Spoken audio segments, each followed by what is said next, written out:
Would you like a chocolate?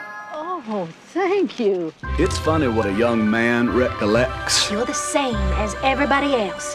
You are no different. Your boy's different. Are you stupid or something? Mama says stupid as stupid does. I'm Jenny. I'm Forrest Gump. Hello, welcome to What the Flick. Christy, Alonzo, Matt, and Ben. Last week we talked about the 30th anniversary of Ghostbusters. Now we're doing the 20th anniversary of Forrest Gump in IMAX. It's a really big box of chocolates. So you're going to describe it, please. Yes. Tell us about Forrest Gump. Forrest Gump.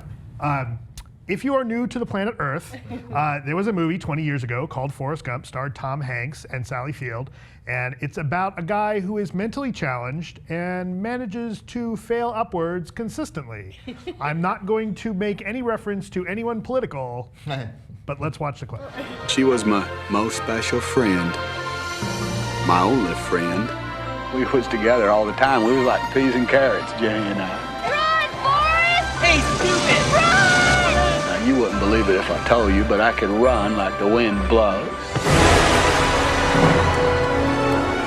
They even put me on a thing called the All-America team,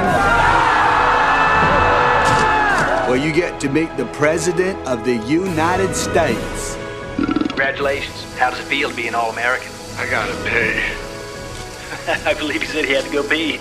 In its day, this seems so high-tech and so revolutionary, and I think that our opinion of it, I'll speak for myself, was totally different 20 years ago than it is now. I have to admit, I mean, yeah, I remember I went to a press screening and I was kind of into it, and I think looking back, I was giving this movie so much credit. Like the song choices are all so on the nose. Like the minute where Jenny decides to hitchhike a ride to San Francisco, they play "If you go to San Francisco, be sure to wear flowers in your hair." When she's jumping out the window, they play Freebird. Yes, and so I thought, oh, this is hilarious. These song choices are a great like parody or satire or something. No, just lazy. Right. You know, and that's just like the tiniest thing wrong with this movie. Yeah, it has, I think, aged really terribly, because I think the more that you think about this movie and what it's really saying, the more kind of horrifying it becomes, because it really is this sort of thing of don't ask questions.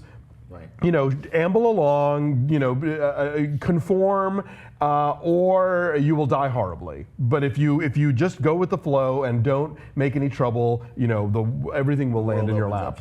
Yeah.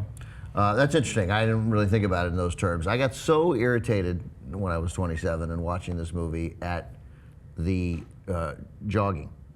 Just because I thought running on empty. Was that we get a little Jackson Brown? There, yeah. So it became, because what I thought was interesting about it, if you stop looking at the message and just looking at look what can happen, look how we can reward this kind of thing, and that maybe it's not praising that, but maybe it's condemning that. You know, but all of it seemed credible to me. All of it felt a little bit real until he jogged across the country.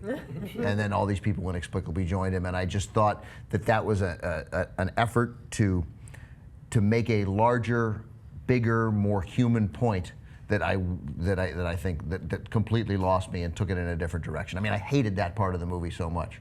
I feel like this is the movie that signals the pivot of Robert Zemeckis from kind of interesting, like, guy who knew how to work within the studio system to hacky Hackerstein. But it also signals the shift for him technologically, right? Well, because sure, he went on and did all the motion capture stuff that, I mean, you know, Polar Express looks really creepy in some ways, like facially, Tom Hanks facially. But you see, like, this is the beginning of him learning to play with the toys in complicated definitely. ways. But I mean, he was always an effects guy. I mean, not always, but I mean, you know, you look at Back to the Future and Death Becomes Her. He was already kind of pushing the envelope. But after this movie, after winning the Oscar for this movie, he got a lot less interesting, I think. And I still, you know, I mean, this is a guy who started off with, you know, I Want to Hold Your Hand and Used Cars, which are great American comedies with no effects whatsoever. But this won 6 Oscars. While we're talking about Oscars, it won Best Picture. Tom Hanks won Best Actor. Right. Zemeckis won Best Director.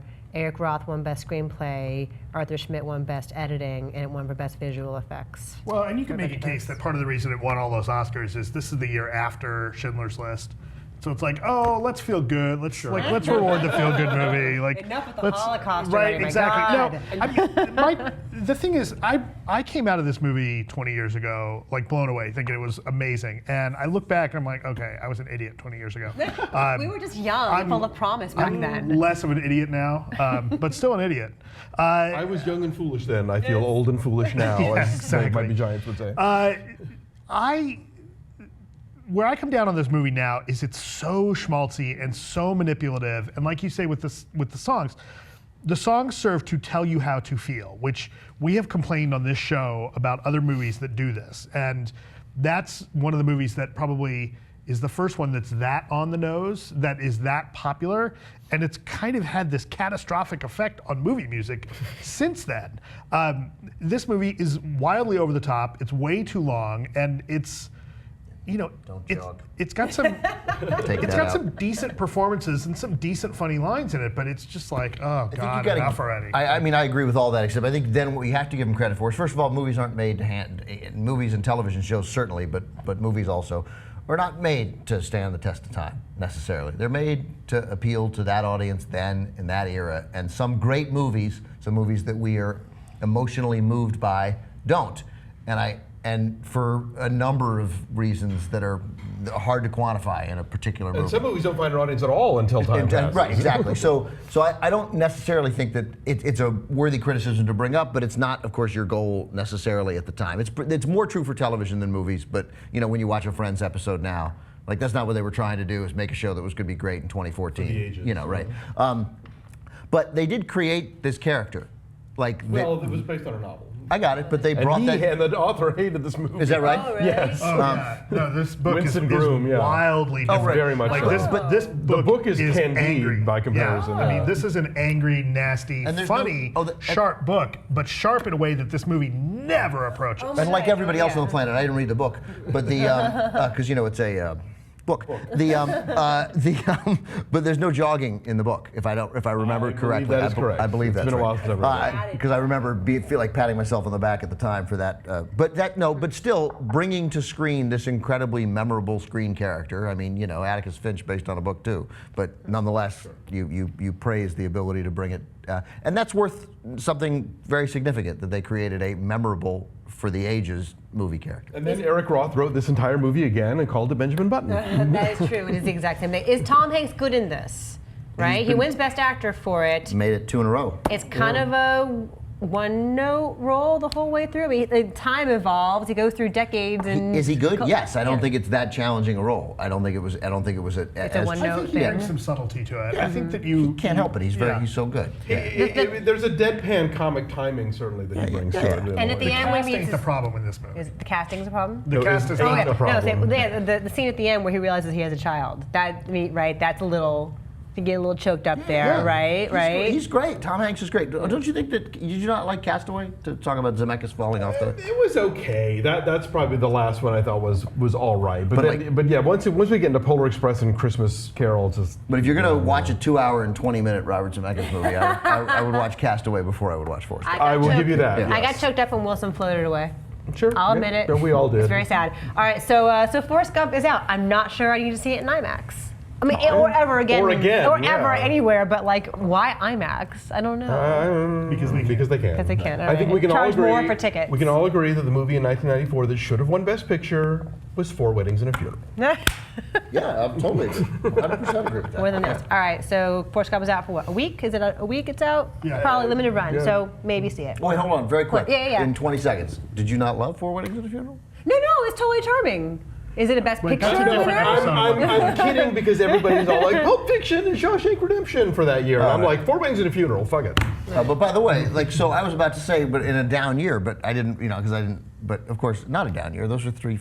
Right, those are 3 home runs. Right. So yeah. should Pulp Fiction have won Best Picture? Is this one of those years? Or Weddings and a This is one of Funeral. those years where you can look back and go, they messed it up. But all of just boom of those 4 movies, instantly I'd put Forrest Gump 4th without even hesitation. What was the 5th thing? Oh God! I read it this morning and I've forgotten now. You'll you guys tell us in the tell us. comments You how guys tell stupid us. we are. Okay. Thanks, guys. Bye.